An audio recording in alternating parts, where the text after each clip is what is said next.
Magandang araw mga kagabay, ngayon po October 25, 2025, araw po ng Sabado, debosyon natin sa Mahal na Birhen.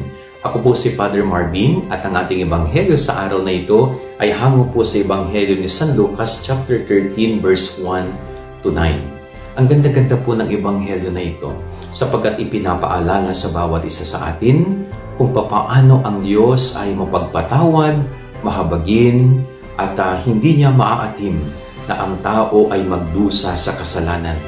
Kaya ang paraan ng Diyos ay bigyan siya palagi ng pagkakataon.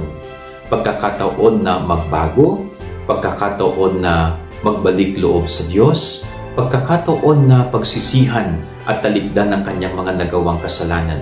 So ganun po kabuti ang puso ng Diyos, no? Palaging may chance ang tao para makapagbago. Hindi niya ito agad ini-eliminate, no?